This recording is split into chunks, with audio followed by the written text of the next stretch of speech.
incorrect answers. Limitation. We have three.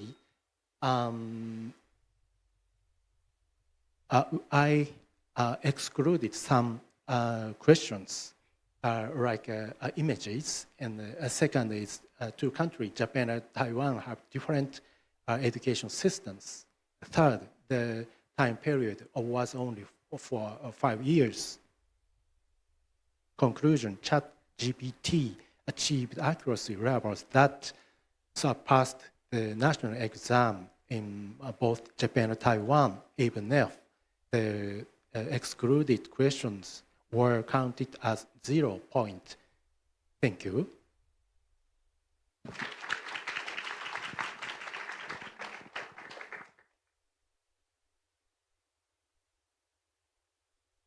Questions? Any question from the audience? Hello. Hey, my friend. Thank you. Okay. I saw you have a question on, we only focus in diagnosis imaging. Okay, engineers radiology. Why you don't have for something about a radiographer and technologist? I didn't see here. When some GPT-4. Yeah, I think that if we check the GPT-4, if don't have some question prompt a radiographer and technologist, maybe I will tell the ISR, the everybody support for AI GPT. Thank you. Thank you. And one of the reasons of my excluding the images and other things, when I plan to this study, ChatGPT's imaging ability is only for text. So a graph and images is not suitable for GPTs when I started, and including mathematical symbols. But now they started the images now. But I tried several images, but not so high accuracy. Still developing. It's my one-off impression. Thank you. I think you continue support because AI GPT in trend in near future very developed. And the last who support for you in your research in Taiwan? Some question from in Taiwan who support for you? In this case, just alone. On internet, I tried to Why you don't ask me to change? But Okay, time's out. Thank you. Thank you.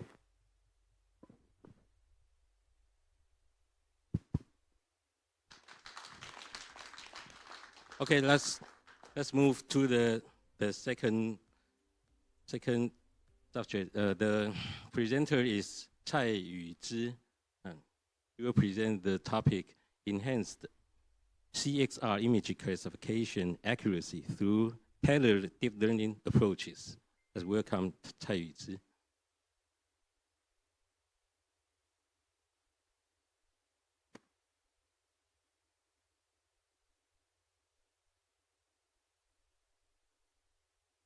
Good afternoon, everyone. My name is Twsrt, and I am a student of Medical Image and Radiological Science Department at Issue University.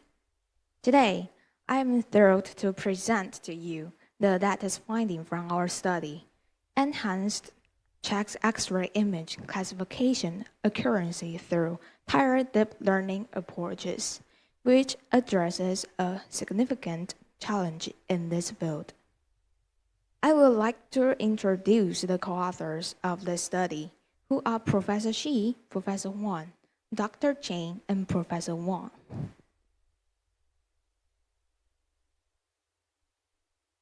Our report will consisted of 4 sections.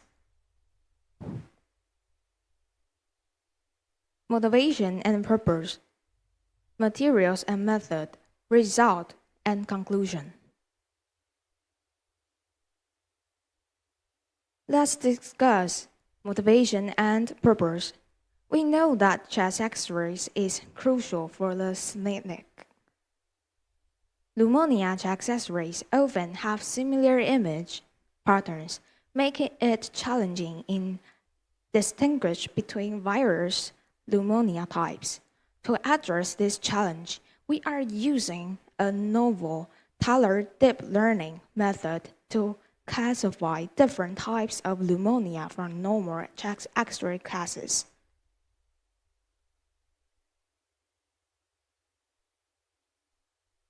The following tasks describe a flow chart outlining the materials and method used in a specific project. First, we load and pre-process image. Then we input all data into 5 classification models and TDLM for training.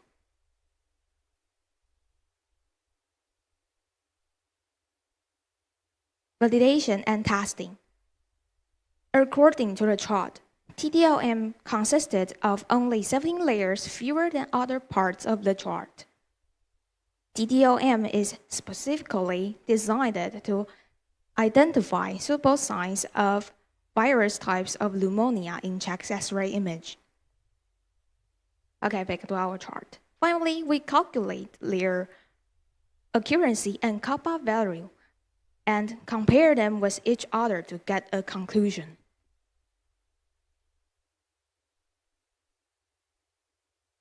For our investigation, we utilize an open public data from Kaggle, which compares COVID-19, SARS, MERS, common pneumonia, and normal chest X-rays.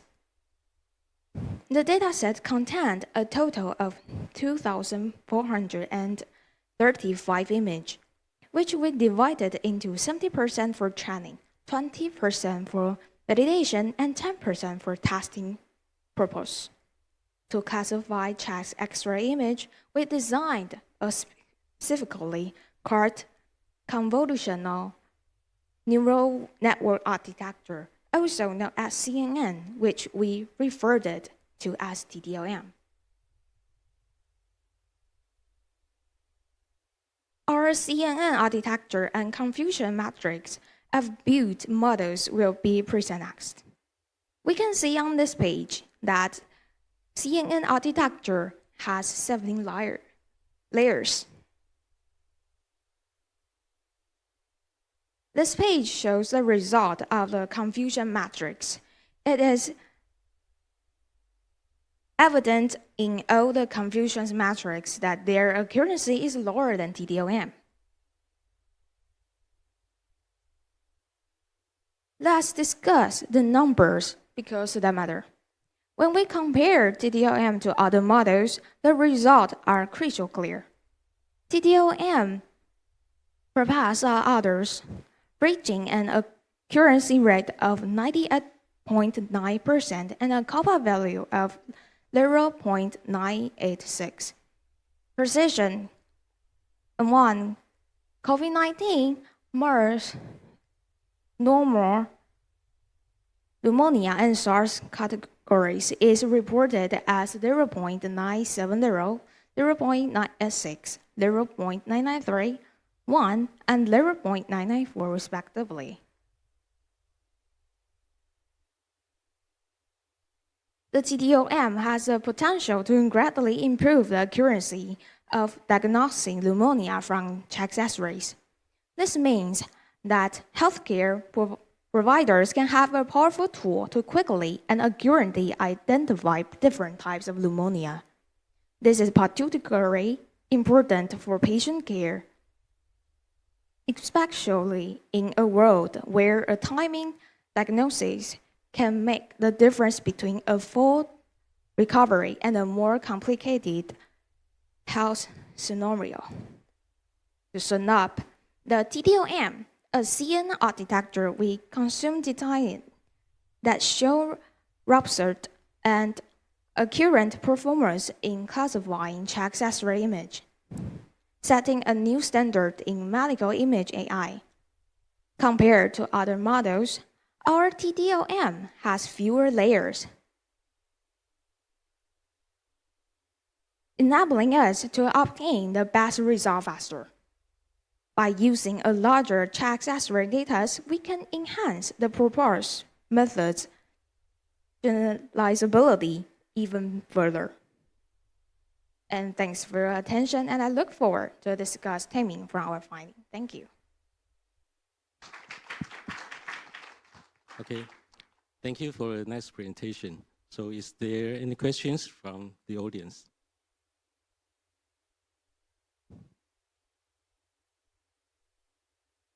No? Okay, then can I ask a question? Yes.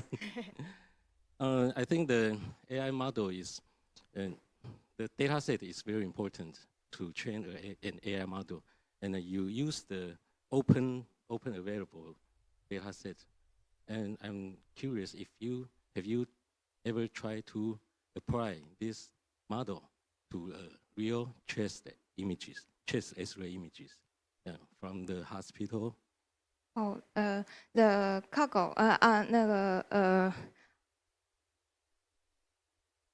the open data set is from Cargo. That is all in hospital. They catch the image that's all in the hospital. Yes, but it's even then their image and their method, that's all on the Cargo. So we just take the image and do my study. That's Okay, so that's the next step. I suggest that you can just try that model, the trained model on the images from maybe IDA, IDA hospital. Yes, you can try and see the performance. If I have the opportunity, I will do more research on that. Yeah, thank you. Thank you. Any other questions? Okay, thank you. The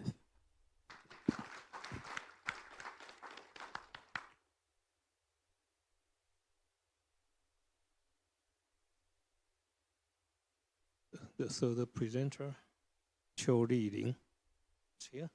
Okay. Okay, the Qiu Liling will give a talk on enhanced CXR. Oh, no, sorry, enhancing CXR diagnostic precision, the comparative analysis of fusion deep learning method and the transfer learning for pneumonia classification. Okay, please. Thanks for Charm's introduction. Good day, everyone. My name is Lilin Cho, a sophomore at Yizhou University, specifically from the Department of Medical Image and Radiological Sciences. I'm pleased to stand before you all to introduce our research work, which we've titled Enhancing Chest X-ray, this diagnostic precision, a comparative analysis of fusion deep learning methods and transfer learning for pneumonia classification. The co-authors are Professor Xu, Dr. Chen, Professor Huang, Professor Ding, and Professor Wang. As we dive deeper into the presentation, I'd like to give you an overview of what we'll cover today. From beginning to end, in sequence are motivation, purpose, materials and methods, results, conclusions, and future works. Moving on to the motivation behind our work. Chest X-rays are an essential tool for pulmonary lesions due to their convenient speed, low price, and low radiation dose. However, lesions of early pneumonia may not be very obvious, and subtle differences make them difficult to discern. Consequently, this leads to consequences such as misdiagnosis, delayed diagnosis, and delayed treatment, which harm the rights and interests of patients. Therefore, the purpose of this study is to utilize fusion deep learning methods for classifying different types of pneumonia, reducing the probability of misdiagnosis, saving diagnosis time and cost, and thereby enhancing healthcare quality. Meanwhile, we will also compare and evaluate the efficacy of this model with pre-trained models. Our work is founded on an open public dataset from Kaggle. The images used for this research were categorized into 5 different groups, with its total with 2,435 images. The 5 groups are pneumonia, COVID-19, SARS, MERS, and bacterial pneumonia. As for our main methods, the pre-trained CNN models represent state-of-the-art techniques in the image classification. We extracted features from the aforementioned models and created multiple fusion deep learning models using and combining them their respective characteristics. The next step was setting the relevant hyperparameters of this model. Lastly, to measure the effectiveness of our AI model's approach, we employed a classification performance index using accuracy and kappa value. Let's work through the follow chart that outlines each step. First, we begin with loading images. Then we made certain adjustments to our images, such as resizing and colorization. Next, the images were randomly split into 70% and 20% and 10% for the training, testing, and validation datasets, respectively. After that, we first individually utilized the 5 pre-trained models mentioned early to classify the image data. Separately extracted features from each pre-trained model and combined them to create an FGLM. We then added 3 different classifiers to compare performance differences collectively. Lastly, we collected and analyzed the results derived from the previous steps. Let's now turn our attention to the results of our study. This is the confusion matrix produced using MATLAB to classify each model on the image dataset. Let's take a closer look at our results. As you can see, the fusion deep learning methods outperform pre-trained learning. Moreover, SVM is outperformed than other classifiers. Finally, the fusion deep learning models produce strong results with perfect accuracy and a high kappa value. In conclusion, this study has provided completing evidence of a high level of accuracy in classifying pneumonia images. On top of that, this model can effectively enhancing healthcare quality and reduce the burden on both medical professionals and patients. As we look for future, there are several exciting avenues to explore, building upon the research of our certain study, including refining our model and expanding the scope and establish a real-time place system and applying it to other areas of medical image. So the above is my presentation. Thank you.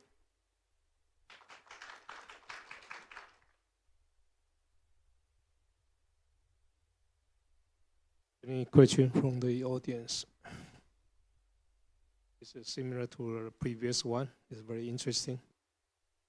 Anyone? If not, let me ask one question. Okay. What's your pre-trained model?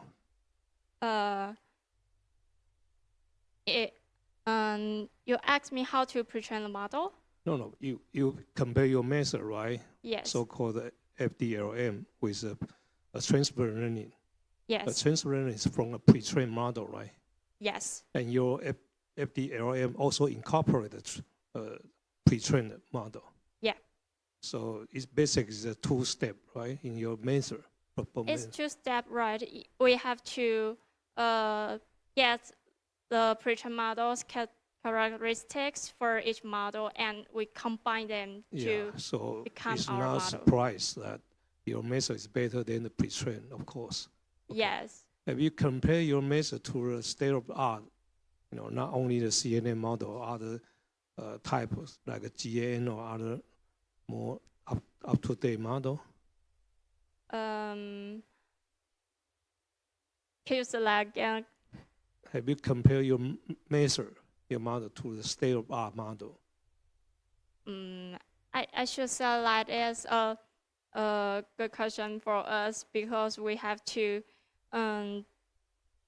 do more research for it, and it is a chance for us to research it, to do the research on it, in the future. Okay, how do we overcome the overfitting problem? Overcome to Overfitting. Overfitting this model? Yeah, in your model. With those open source data set. This open data set is we have to sure that these images are correct. So our models can give us a correct result, right? So we have to ensure that our model and our image is no mistakes. Yeah, to on it. So yeah, that's in your training and validation stage. yes. How do you validate your model? We will to split it on 70%, 20%, 10%, right? It's randomly. So you mean N4 cross validation? Yes, because this image data set will split into 3 parts, different parts, but it will change every time and randomly to training and testing and validation, and every time it's not the same. Yeah, but in your test, that data has been seen by your model. That's why your final result is so good, 0.99, because the test data has already been seen by your model. If you test with your own hospital's data, that's never seen by the model. So those data were trained, right? Yeah. With your N4 cross validation, use open source data from Kaggle, right? Right. So what about your own hospital's data set? You mean we can use hospitals' image to our models to test your model? Then I think will not be so good as 0.99. That's right, but and you should do that in the future, okay? Okay. Sure, for sure. Okay, thank you. Thank you again.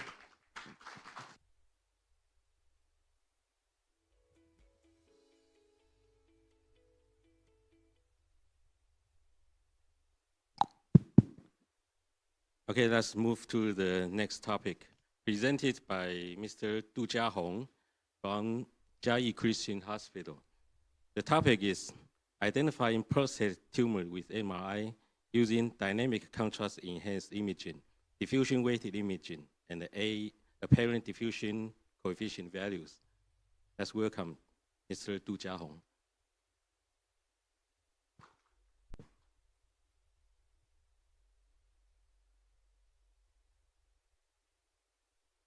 Good afternoon, everyone. I'm Jia Hong from Jiayi Christian Hospital. This is my topic: identify prostate tumor with MRI using dynamic contrast enhancement image and diffusion weighted image and apparent diffusion coefficient. This is my outline. A proposal: prostate specific agent testing and translational ultrasound guide prostate biopsy and MRI are modes from diagnosis prostate tumors. This article uses dynamic contrast enhancement image, diffusion weighted image, and apparent diffusion correlation to identify prostate tumors. Between May to August 2023, 35 patients with suspected prostate cancer and complete prostate biopsies underwent MRI.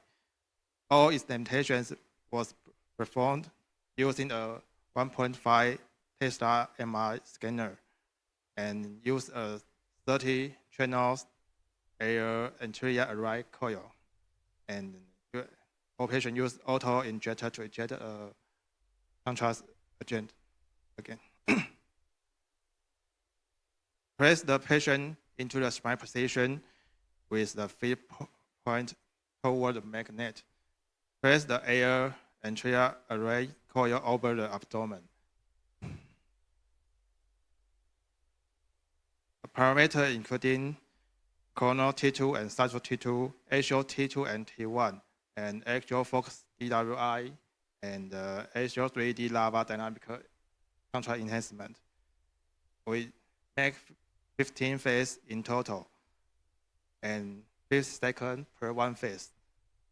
Ingestion rate is 2 mol per second.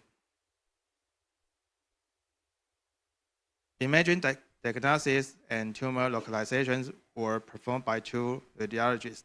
All tumor localizations were compared with translational ultrasound guide prostate biopsies, and radiographer measured ADC value and drawn dynamic curve and performed various analysis to dynamic curve data. And GE advantage workstation is using for image poster processing and including our isolation, ADC image, and reconstruction and measurement ADC value. Total 60 tumor localization was identified, including 33 adrenal carcinomas, 11 nodular hyperplasia, 5 benign prostate lesions, and 1 localized atypical gland. Classification of adrenal carcinoma using the Gleason score and concurrent or mean ADC value for each different tumor localization types. This Gleason score to ranging from against the adrenal carcinoma. Gleason scores range 6 to 10. 6 begins the lowest grade cancer. 10 is the high. In my articles, we have 11 for Gleason scores 8.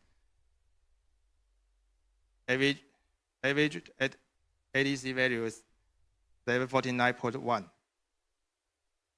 7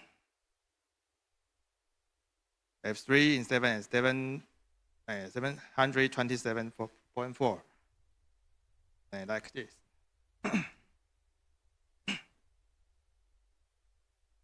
Okay, another type of nodular hyperplasia is 11, number is 11, and average ADC value is 990.6, and benign lesion is 889.7. In this study, high-risk prostate tumor types have lower ADC value than low-risk prostate tumor type. Okay, it's the 93 years old man. Cross biopsy diagnosis left side adrenal carcinoma. Recent score is 8. And we can show the ADC value is 507.1. And behind the picture on CVD is dynamic image and dynamic phase curve. It's another one, 70 years old man, and chest biopsy diagnosed right side is nodular hyperplasia, and the left side is adrenal carcinoma. We can see the right side, the ADC value is 1,003.37. Left side is 477.3. This is another one, 70 years old man, and the left side is benign lesion. We can see the ADC value is 896.3. Circle the ROI at the same location for each dynamic contrast enhancement phase and calculate the average for all patients' data. And the ROI location is the same as DWR and ADC image locations. And the dynamic enhancement phase circle and in phase curve of adrenal carcinoma and nodular hyperplasia and benign prostate lesions will draw respective. Comparing the dynamic enhancement phase and curve, we can all lesions begin to enhancement at phase 4, and adrenal carcinoma and nodular hyperplasia rest in a peak at phase 6, and benign lesion break a peak at phase 8. ANOVA is used to calculate difference among the adrenal carcinoma, nodular hyperplasia, and the benign lesion. And there's a significantly significant difference in dynamic contrast enhancement phase between the adrenal carcinoma and nodular hyperplasia and the benign prostate lesions. P value is 0.048. It's difficult to differentiate between prostate tumor or enlargement based on high PSA alone. And translator ultrasound guide biopsy is the prostate more accurate, but its invites instrumentation create certain risk. MRI is not invite its limitations. DWI ADC value and dynamic curve helps to differentiate prostate tumor types. The limitation in our article, the prostate is divided into 3 zones based on his histology, but in our article only right and left side. The mention in some previous articles, ADC value is in 3 zones will be a silent difference. Patients who only complete MRI without chest biopsy results were excluded from our article, but they will be miss some cases from normal or benign lesion.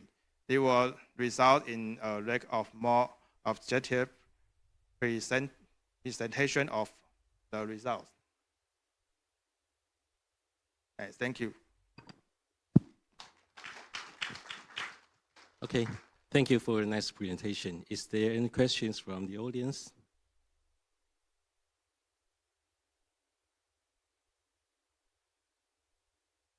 Oh, okay. So then I will ask you a question regarding the DCMI, because you have 15 phases or 16 phases in DCMI. So do you have quantification measurement using the DCMI? Because the ADC has been well established from the diffusion weighted images, and the most challenging is the DCMI for quantification. And so in your study, do you use the quantification method using the DCMI data?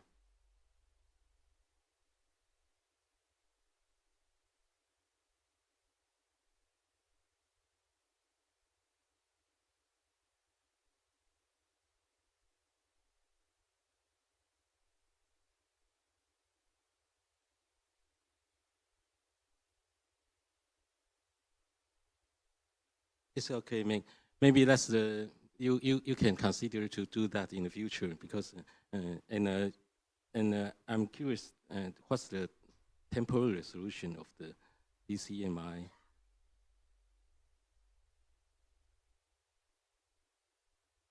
Maybe 30 seconds or 20 seconds, something like that.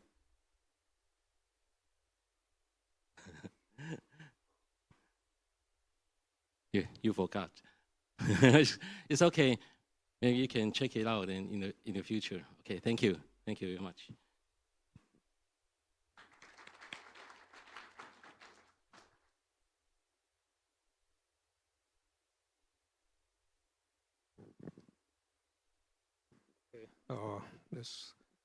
We have a last speaker, Xu Yaqing, and her title is Unveiling the Best Approach, Transfer Learning versus Integrated Learning in Breast Ultrasound Image Recognition. Yaqing, please.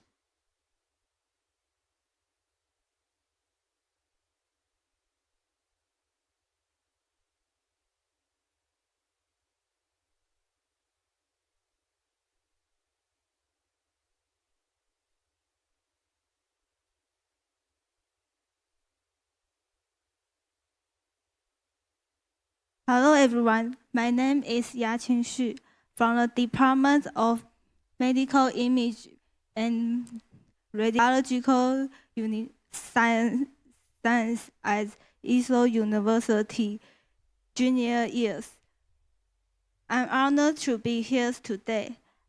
Today, I present our study, Unveiling the Best Approach, Transfer Learning versus Integrated Learning in Breast Ultrasound Image Recognition. The co-authors are Professor Xu, Professor Huang, and Professor Wang. The outline of my presentation includes introduction, materials and methods, results, conclusion, and discussion.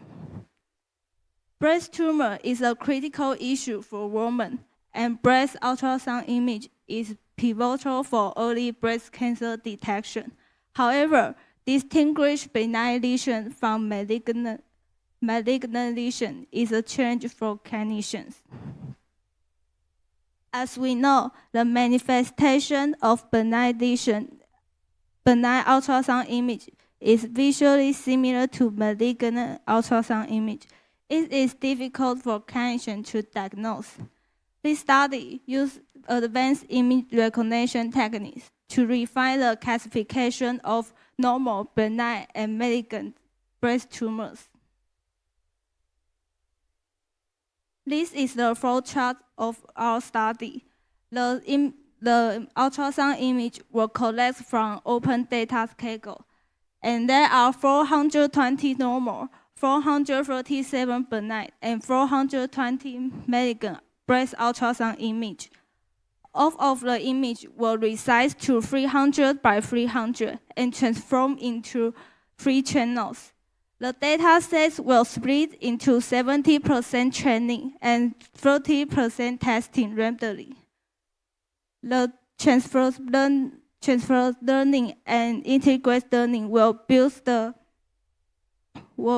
the breast ultrasound image in recognition.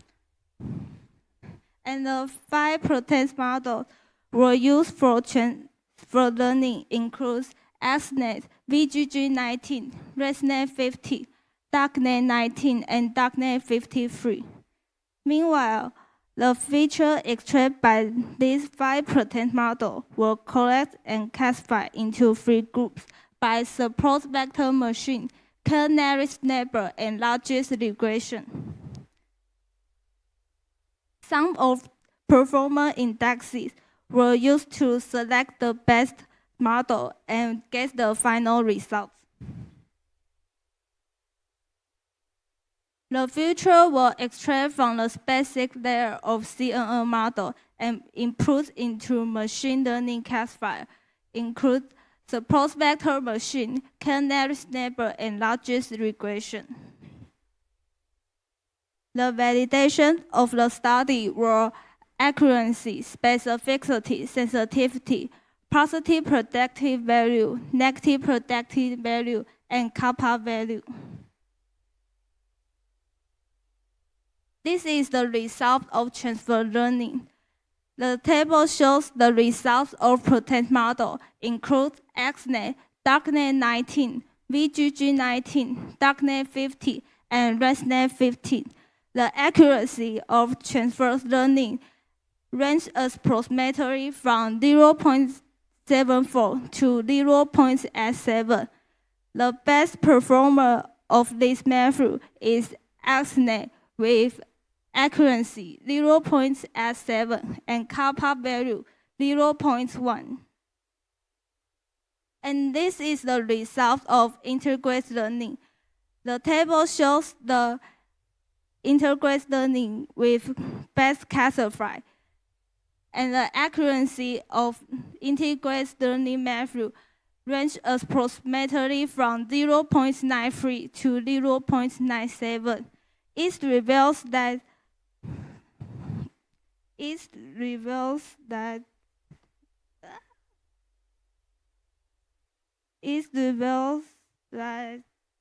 the best classified with protein models are achieved with the support vector machine, and XNet being the best performer among them.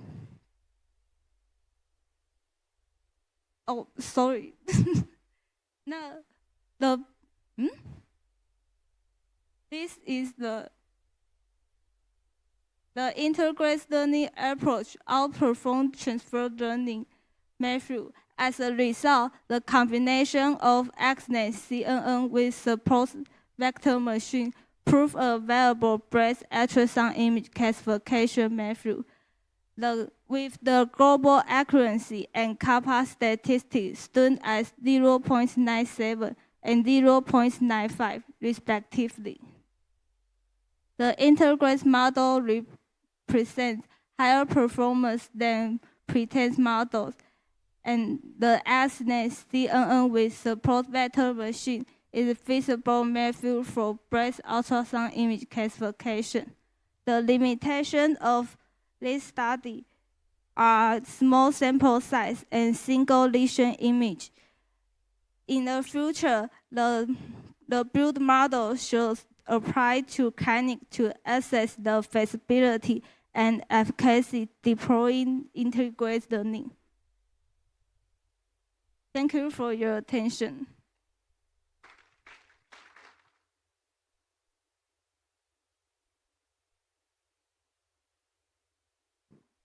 Again, any questions from the audience? No. Okay, let me ask us. I think you perform an integrated approach, right? With the pre-trained model and incorporate to your proposed model, AlexNet, CNN, with a pre-trained model. Yes. Again, please specify what's your pre-trained model. Pre-trained model. Yeah. Okay. Transfer learning, right? Yes. So what is the model used in the transfer learning? We use the XNet.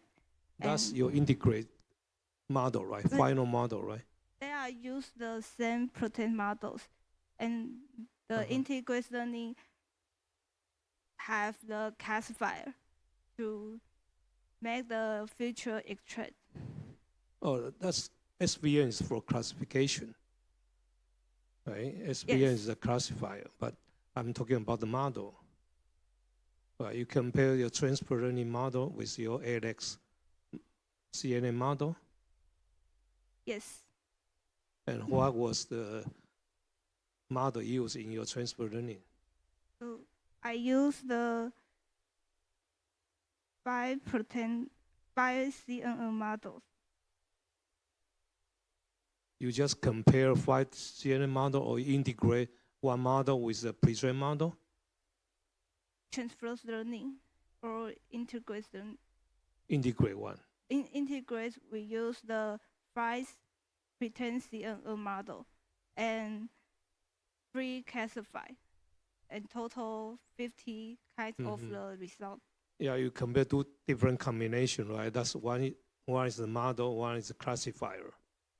And you choose the best AlexNet CNN model and the best classifier, which is SVM, right? Yes. Okay.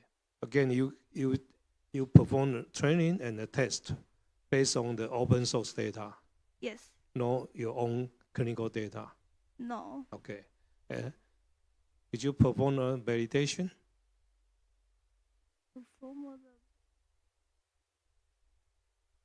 I saw you split your data into 70% for training and 30% for test, right?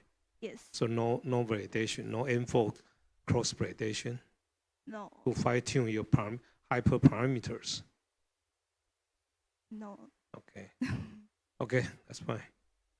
Any last question? We still have a minute. If not, let's thank you the speaker again. Yeah.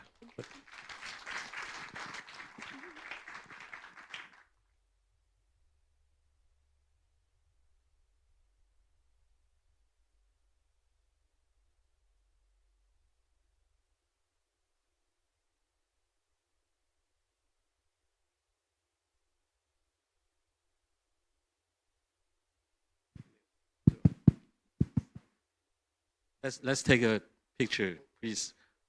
All the speakers, let's welcome to the stage and take a picture.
VHLs are recorded within a certain respirator. Two doctors in the department.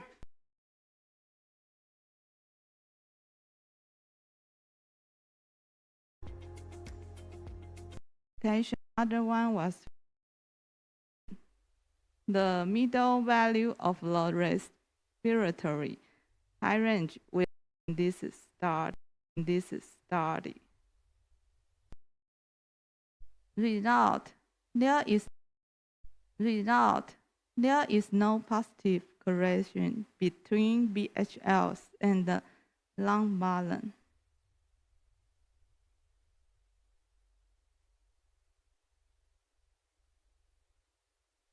The table on the upper right shows around the BHLs from small to large. We found that the lung balance in red is less than 3,000 cc. It is even less than the 0.6 centimeter lung balance of BHLs, 3,570 cc. There is no position. The position of the same patient directly affects the height of BHLs. Another reason is the patient's breathing pattern. There are chest breathing and diaphragmatic breathing. The patient is accustomed to breathing in director affects BHL's height. From this study, it can be seen that the individual difference of each pattern cannot be used as a reference standard using BHLs. The RGSC is a surrogate system to record breath curve and to synchronize the breath information with the CT reconstructions, RGSC. Moving towards the goal of refined radiotherapy. A keyword. It is my honor to have this research published. Thank you for your listening. Okay, thank you for your presentation. Any question from the audience? I have 2 questions for you. In your hospital, is the DIBH techniques for right breast cancer or left breast cancer or both? Or both. Side? Both. Already. So it's not only for left breast.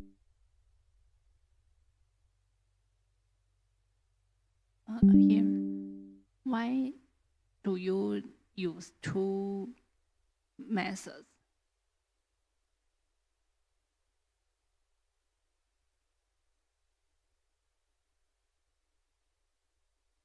Has a smaller height difference between the belly and the larger lung capacity.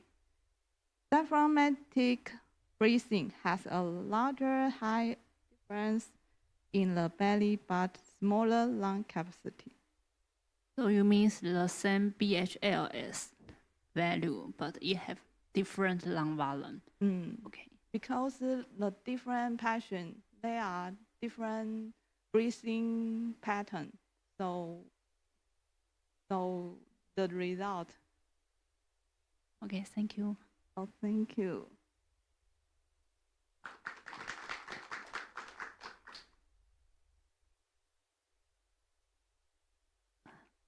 Okay, the second topic, we welcome the Malaysia speaker, Muhammad.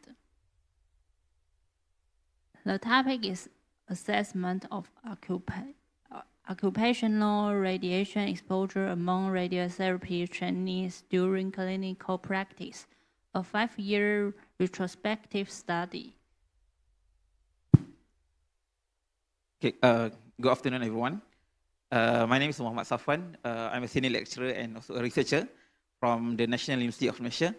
So today I would like to share our experience on our research topic regarding the assessment of occupational radiation exposure among radiotherapy trainees during clinical practice, a 5 years retrospective study.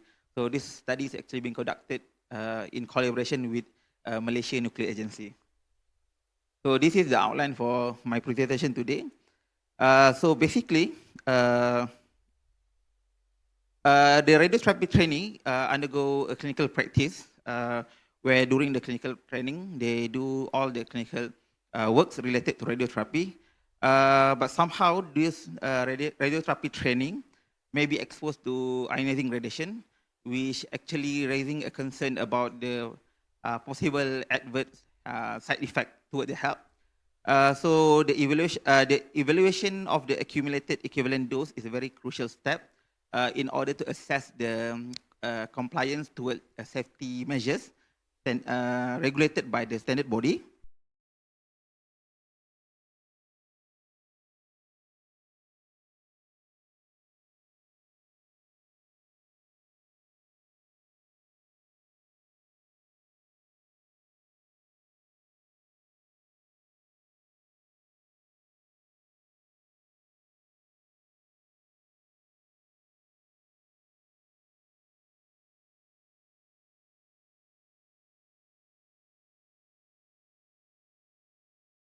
Of the dose limit, firstly, for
(143 students, where they actually completed 6 cycle of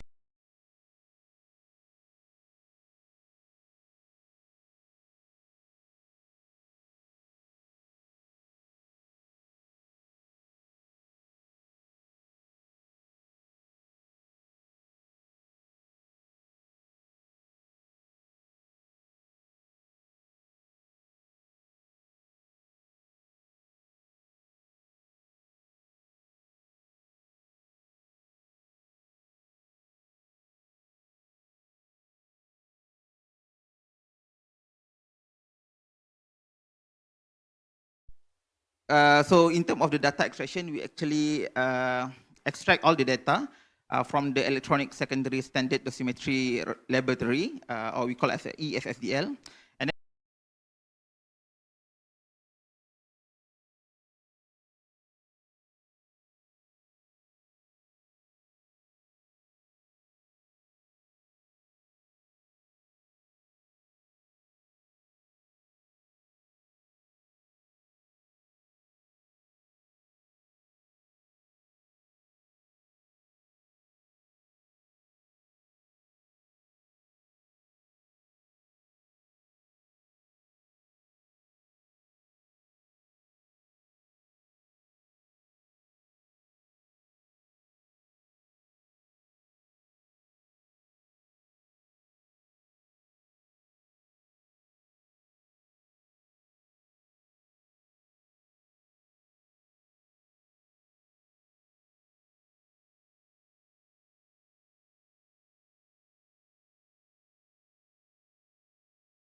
between these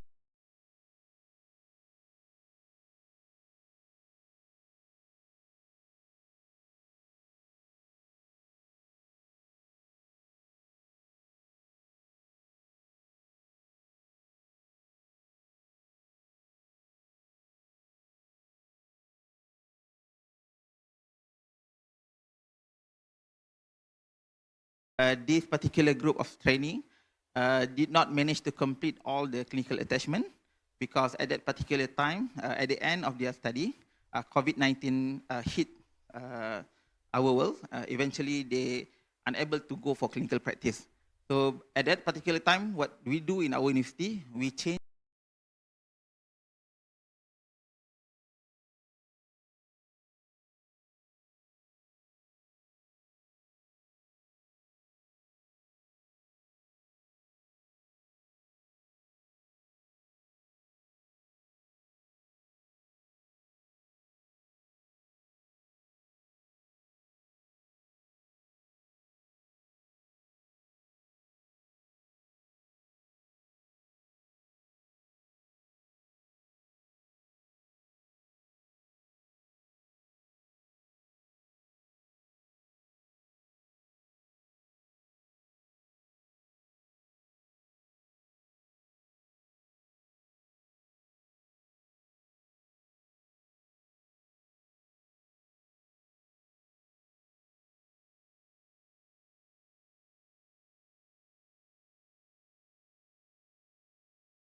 dosimeter or to your or maybe your compliance toward the standard practice. So we come with 4 recommendations. So first, what we're doing right now, because previously we are actually keeping the record manually in the file. Now we are actually producing a electronic personal dose report system. Secondly, we do a reporting system through the different clinical practice. Thirdly, is a clinical baseline exposure, as I mentioned to you before. And lastly, we want to enhance the radiation protection cost for our undergraduate training. So as a conclusion, there's no annual dose record exceeding the tolerance limit set by the regulatory body. So the safety procedure for personnel monitoring based on the standard regulation shall be effectively implemented in the university. So this is my references. So I would like to thank you, TWSRT, for this opportunity.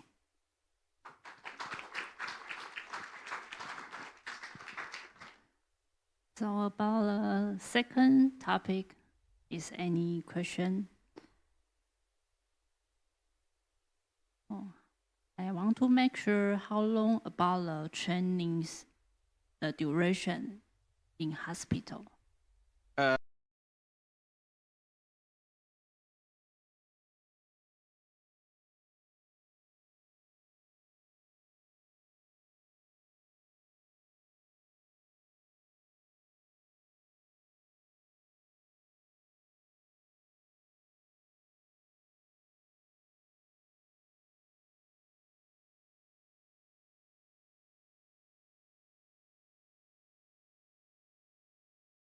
But however, we must follow the concept of ALALA. Yeah.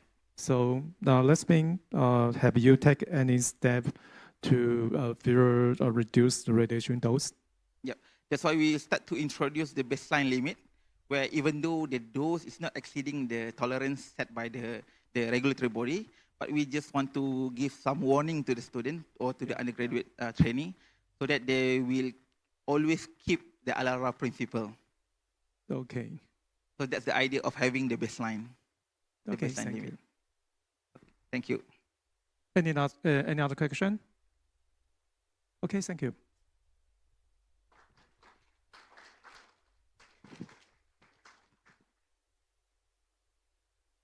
Okay, now let's welcome our third speaker, Hiromuto. Yeah. Okay, come on, Japan. Okay, and the topic is the impact of the clinical practice in Japan on students' serious development. What is the image of radiology technician held by students? Okay, please. Yeah, thank you. Ni hao. Good afternoon. Thank you for the great opportunity to present our recent work in this conference. And there are two reasons why I choose this research topic. One reason is it is said that the number of young people retiring early is increasing in Japan. And I wanted to find a way to solve this problem. The other reason was that I wanted to find out what radiological technologists can do to improve their career design abilities and be more active. Therefore, we focused on students' awareness before and after clinical practice.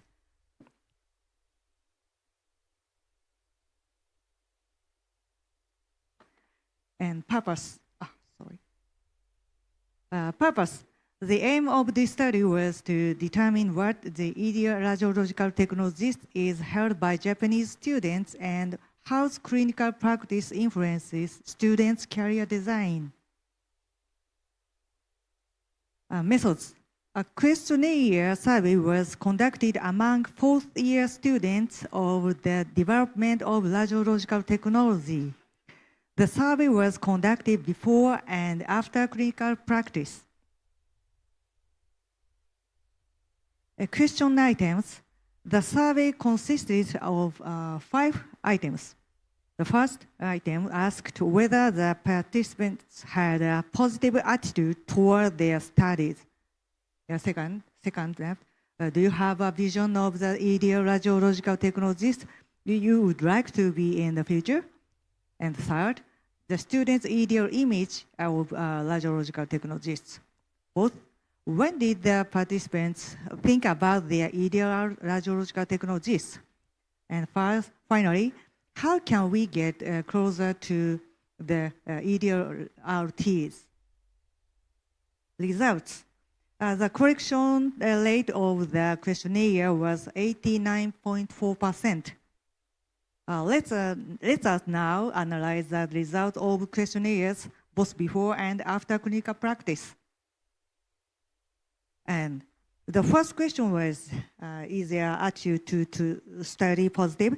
And it was. Before the clinical practice, 28.4% students had the strongest positive attitude out of 6 levels. But after completing the clinical practice, the percentage more than doubled. Next, the survey inquired with students whether they had vision of their ideological technologists in the future. Prior to the clinical practice, only 22.4% of students had a clear image of their ideal. However, after completing the clinical practice, this figure more than doubled to 49.1%. When the number of students who answered a little present or clearly present was added, the total number of students exceeded 96% of the total. The slide showed the ideal images of RTs listed in order of the top responses by students who have completed their clinical practice. The highest was an radiological technologist who can treat patients with consideration and kindness. And the second highest was an RT with good communication skills in the workplace. These values increased after clinical practice. On the other hand, the response rate for RTs who have a good work-life balance was nearly 40%. But that rate dropped after clinical practice. The next question was, when do you find yourself thinking about the ideal RT? The top 5 situations out of a total of 15 are shown on the slide. There was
interactive with senior colleagues and sharing their experiences. Third, to convey the importance of having a clear image of the EDRT and working toward to it. And fourth, improve teaching and educational methods from teachers. And finally, increase opportunities to attend conference and study groups. And it is important to consider all these views together and plan specific actions for one's own development. Discussion and conclusions. It is clear that critical practice contributes to the formation of students' image of the EDRT. In particular, conversation with RTs have influenced their students' own career design. In university education,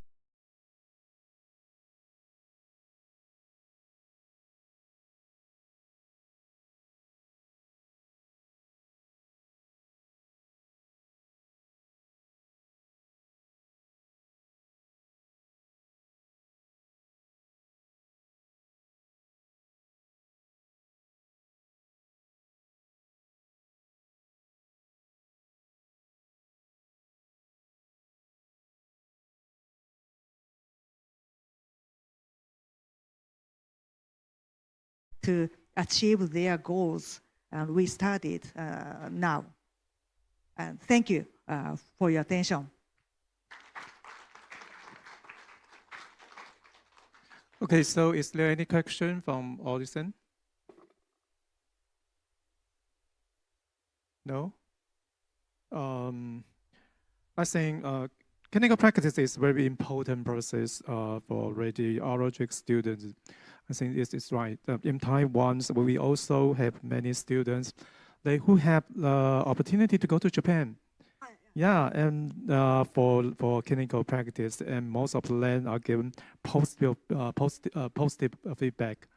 I think it's very good. Yeah, I'm very thankful about this. Yes, I want to, the result of this survey will be used to develop further research to positive attitude and ideation, the image of radiological technologies, and I would definitely consider for joint research with other universities and hospitals or other countries. And international comparative research, please. Okay, very thank you. But I also have one question. So according to your conclusions, so you say a longer period of practice is necessary.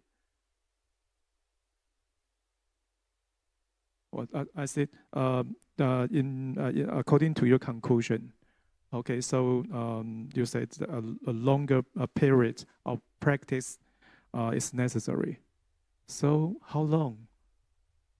About more than just a moment. What's your opinion? But yes, about 1 month more than 1 month more. This ankit, yes. Not ankit timing is about 3 months or 4 months clinical training. But Japan, so you think it's enough? Only 2 months. Only 2 months? Ago. Yeah. And okay. Yes, and more than 1 or 2 months. 3 months or 4 months, I think we need. Okay, okay. In Taiwan, we will take about 6 to 7 months. Yeah. Yeah. So, okay. Thank you. Thank you. Thank you very much.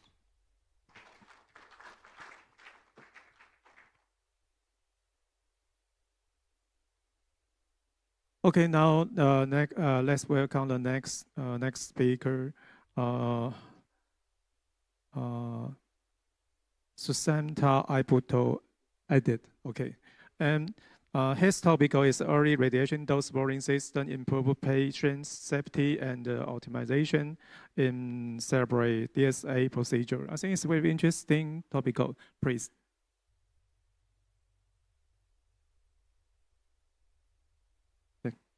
你好 ，Thank you, President Kuo Wei Wang. Chairman of Symposium, Ms. Kui Yuan Hu, Madam Nico Huang, and all committee of Taiwan Society of Radiological Technologies, TWRT, for giving us the opportunity to presenting our paper. Our paper is titled Early Radiation Dose Warning System Improves Patient Safety and Radiation Dose Optimization in Cerebral Digital Subtraction Angiography Procedure at Professor Ngurah Public Hospital Bali in Indonesia. So my co-writer is Mr. Dewa Putu Wira Armawa from Professor Ngurah, Ms. Putu Irma Wulandari from Artro Bali, and Dr. Sugianto from Poltekkes Semarang, Java. So thank you once again for Taiwan for giving us the opportunities to present our paper, and thank you once again.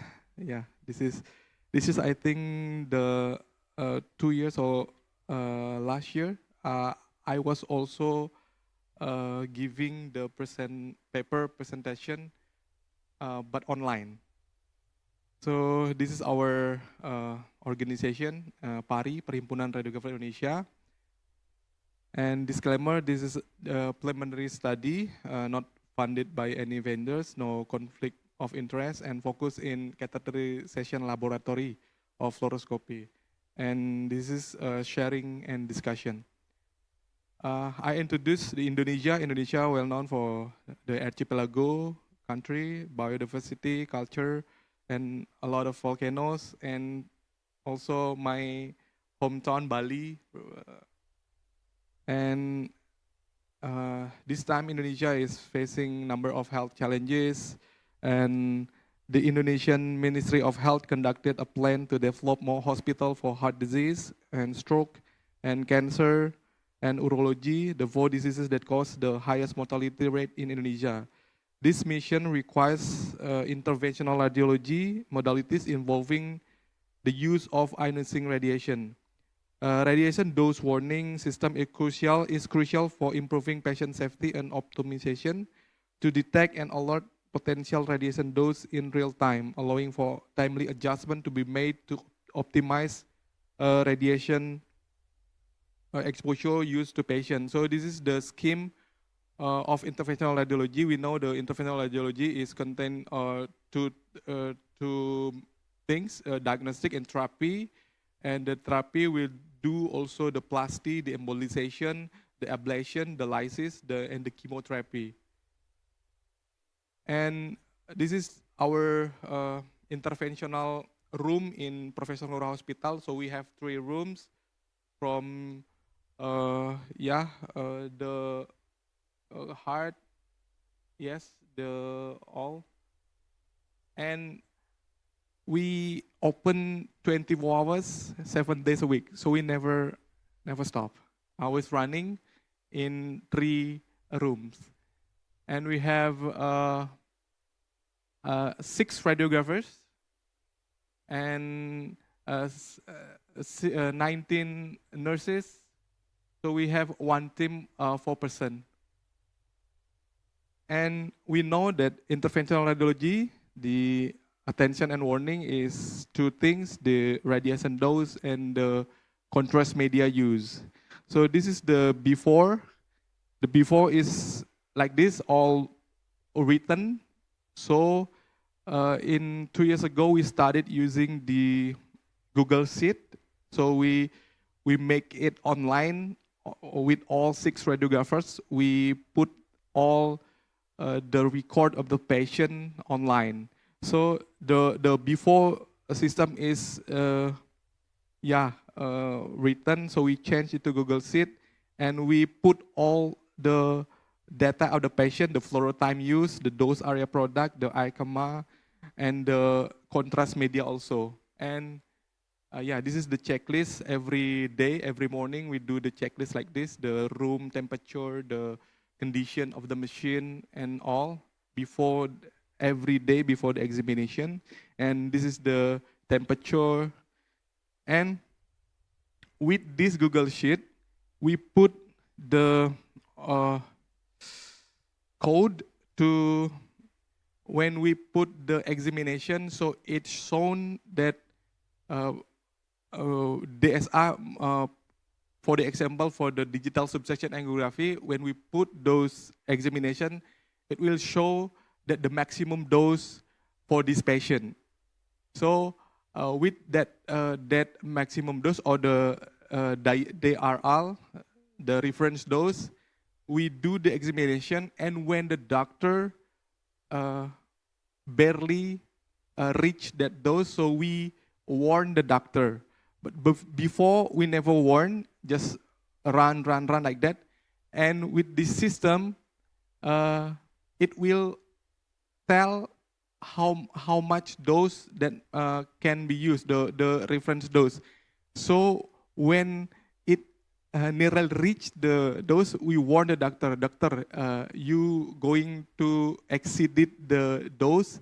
Do you want to still continue, or you have maybe other optional? So with this system, we hope that usually doctor, when the examination was done, this doctor still need more diagnostic or more therapy, that usually that's the personal needs like that. So we call it, the system is Edwin flow, early detection and warning in interventional. So we prepare the patient, we input the data, we auto calculate, and when time out, the preparation before the examination, we tell the doctor that for this patient, the fluoro time is that minutes, the ICMA, that milligray, the DRL is that number. So when the start procedure, we do and we check, we evaluate, and when the doctor nearly reach that dose, so we keep warning the doctor. So with the system, this is our DRL for head digital subsection angiography. And with the system, during the 2023, 66 cerebral digital subsection angiography with 32 males, 33 males. We have the 23% lower than the DRL, and 36% lower the reference, and RCMA is 9.4% lower than necessary. So every time doctors finish the examination, we told doctor, you 20% lower, like that. So it's yeah. So this system provide early detection, warning, and evaluation to radiologists to alert the interventional radiologists. Thank you. This is my team, our team, and that's my presentation. Thank you. Okay, thank you for your presentation. So any question? Yeah. Okay, I have Safwan, maybe you want to ask something for me? Yeah, you have some question? I know you will ask. Yeah, you face, comes with a lot of question. Please, Mr. Safwan, thank you for your presentation. From Malaysia. I just wonder that, is it the dose is a real-time monitoring? Yes, real-time monitoring from the machine. Okay. So yeah, the machine is real-time calculating, and when it reach the maximum, the DRL, we warn the doctor, the dose is nearly reached, like that. So doctor consider, yeah. Okay, like thank that. you. Thank you, Mr. Safwan. Okay, but I have some questions. Yes, thank you, sir. Okay, so the first question is, according to your presentation, so you say you will recode patient dose into a Google Sheet. Yeah. So then display it immediately. The mandatory. Yeah. So yeah. So this procedure is automatical, or you have to do by yourself? Yeah, we type it manually. According to the patient list of the day. So we type manually. We still manual. Okay. So this is my question. And another question is that since you have to recode the dose into the Google Sheet, so When the system maybe shows some boring about it, so what measurements do you generally take to reduce the patient's radiation dose? Okay, so when the examination finish, we always calculate the dose that doctor produce. So with the doctor produce, we compare with our DRL and we get the value if it higher or lower than the reference. So every higher, we told the doctor, we report the doctor, doctor, you use higher than the reference. So the next time doctor will consider if this type of examination, doctor will consider how to minimize the dose. So we giving the attention more to the doctor of the dose. So what they can do? Okay, now the dose, the patient dose is too high, so we have stopped this. No. We cannot stop the examination or the treatment because of that. So doctor will consider. Okay. Yeah, okay. because we have many patients with 24 hours. So if one dose using for only patient, so the next patient we will more and more dose. Okay. Yeah, we cannot use our daily dose to one patient only. Okay. That's also the consideration. Okay, so I think it's very important for your doctor and your staff. Yeah, okay. Thank you. Thank you. Thank you, sir.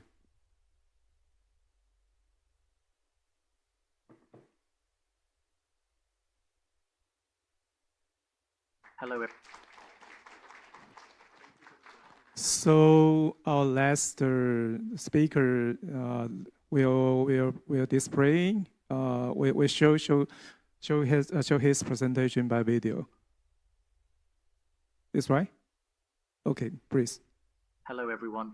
We're excited to be here today to talk about our research on how to use low-dose contrast media in head and neck CT angiography. I'm Sigit Mudike from JIH Purwokerto Hospital. CT angiography head and neck are really important for looking at blood vessels in the head and neck, but using too much contrast media can be risky. So we teamed up in JIH Purwokerto Hospital to find ways to use low-dose contrast media in head and neck CT angiography while still getting good results. Today we'll talk about what we found. Our goal was not just to make the scans faster, but also safer for patients. Our study was all about finding the right balance between making sure the scans work well and using as little contrast media volume as possible. We did a lot of careful planning and testing with help from other hospitals and experts. This research is important because it's not just about our hospital or our patients. It's about making things better for everyone who needs these scans around the world.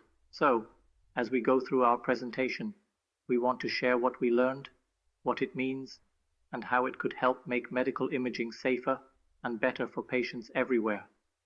Let's get started. For the table of contents, there are some contents that will be discussed. The first, introduction. Second, problem statement and research objectives. Third, key point of low-dose contrast media technique on head and neck CTA examination. Fourth, contrast media volume calculation. Fifth, test bolus. Sixth, head and neck CT angiography examination protocol. Seventh, conclusion. And the last, references. Let's start by understanding the current landscape. In general, the volume of contrast media used for CTA head and neck falls within a range of 50 to 120 milliliters. Alternatively, it may be calculated based on a standard ratio of 1 milliliter per kilogram of the patient's body weight. However, while these methods have been widely practiced, they come with inherent challenges. One significant issue is that patients often receive a higher volume of contrast media than actually necessary for an effective CTA head and neck examination. Now let's talk about what happens when too much contrast media is used. Using more contrast media than needed can lead to a serious condition called contrast-induced nephropathy, CN. This happens when the kidneys get hurt after being exposed to the dye. Because using too much contrast media can be risky, it's really important to make sure we're using the right amount during CTA head and neck exams. This helps keep the quality of the images good while also keeping patients safe. Throughout this presentation, we'll look at the problems with using too much contrast media, talk about ways to use the right amount, and explain why it's better for both patients and doctors. Now let's dig deeper into problem statement and research objectives. Now let's shift our focus to a crucial problem statement. What technique can be employed for CT angiography of the head and neck using low-dose contrast to achieve optimal CT number? Hounsfield units, or HU, values in the arterial blood vessels from the aortic arch to the circle of Willis. Our research objectives are clear. We aim to describe a technique for performing CT angiography of the head and neck with low-dose contrast, aiming to display optimal Hounsfield units, or HU values, in the arterial blood vessels from the aortic arch to the circle of Willis. Next, we're going to talk about key point of the low-dose contrast media technique on head and neck CTA examination. First, test bolus method with 3 milliliters or 5 milliliters contrast media and 25 milliliters saline flusing. After that, we need to placement of the ROI test bolus on the basilar artery, middle or cerebral artery, or anterior cerebral artery, or internal carotid artery, or posterior cerebral artery. Delay. Diagnostic of the examination is time to peak from basilar artery, or middle cerebral artery, or anterior cerebral artery, or internal carotid artery, or posterior cerebral artery. Scan direction, caudocranially from aorta arch to vertex. Total scan duration, scan time, plus diagnostic delay is less than 5 seconds. Calculation of contrast volume based on modified BSA and Yumi-Yanaga formula. Injector configuration is monophasic injection method with flow rate 3,5 milliliters per second until 5 milliliters per second. When calculating the appropriate dose of contrast media, we rely on the Yumi-Yanaga equation. While traditionally based on a patient's height, we have refined it to incorporate the length of the scanned area. This modification allows for a more precise estimation of contrast dye dosage, thereby improving the accuracy of our diagnoses. An illustration of this refined calculation using the Yumi-Yanaga formula is provided below.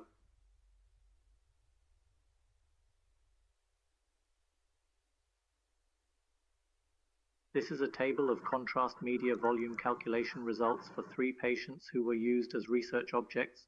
Patient weighing 59 kilograms used 23 milliliters of contrast media. Patient weighing 40 kilograms used 19 milliliters of contrast media. Patient weighing 72 kilograms used 25 milliliters of contrast media. Next, here is the picture of placement of the ROI and injector configuration. Of test bolus, placement of the ROI is in circle of Willis area. Injector configuration is monophasic injection method with flow rate 4 milliliters per second with 5 milliliters contrast media volume. Next, the head and neck CT angiography examination protocol, where we detail the comprehensive steps for a successful examination of the head and neck vasculature. Beginning with the pre-contrast phase, we set parameters including a KV of 120, MAS of 400, and a helical scan type with a rotation time of 0.35 seconds and a pitch of 0.5. This phase also involves detector coverage of 40 and slice thickness of 5 millimeters and a total exposure time of 3.16 seconds. The subsequent test bolus phase employs parameters such as a KV of 80, MAS of 250, axial scan type, and a rotation time of 0.8 seconds, ensuring precise timing and coverage with 20 images and a total exposure time of 16 seconds. Finally, in the CTA head-neck phase, parameters such as a KV of 80, MAs of 400, helical scan type, and a rotation time of 0.35 seconds with a pitch of 0.9 are used, along with a slice thickness of 1.25 millimeters and detector coverage of 40. The delay time in this phase is contingent upon the result of the test bolus time to peak measured during the test bolus phase. This is injector configuration of test bolus and main bolus CTA head and neck.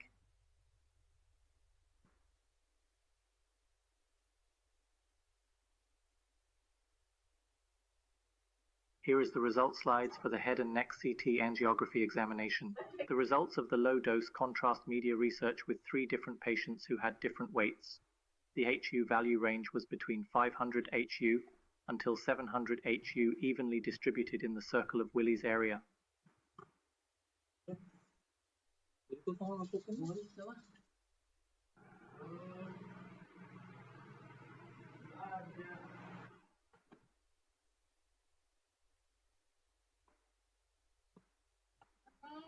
In summary, the use of a combination approach involving a low KVP, 80 kV strategy, the test bolus method, and the calculation of contrast media volume based on the modified BSA formula and the Yumi-Yanaga formula has been shown to effectively reduce the volume of contrast media required in MSCT head and neck angiography examinations.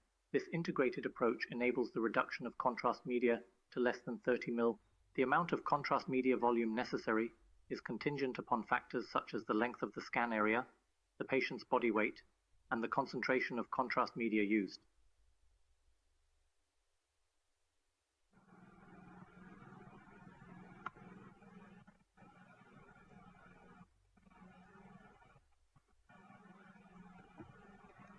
Thanks for all the attention.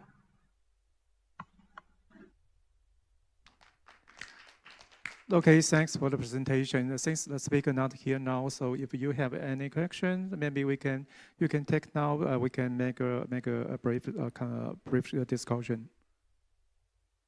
No? Okay. So I think it's too late.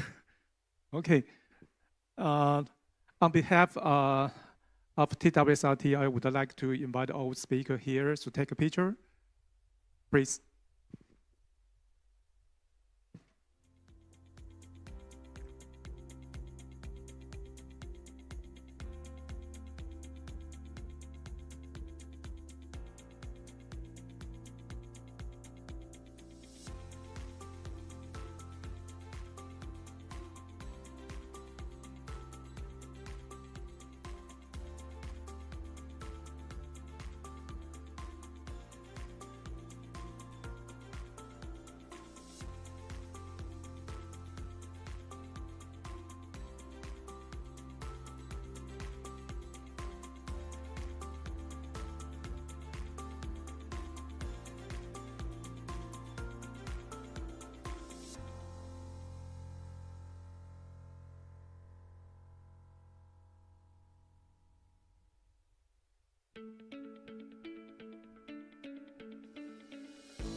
分数很差，让我帮你算好了。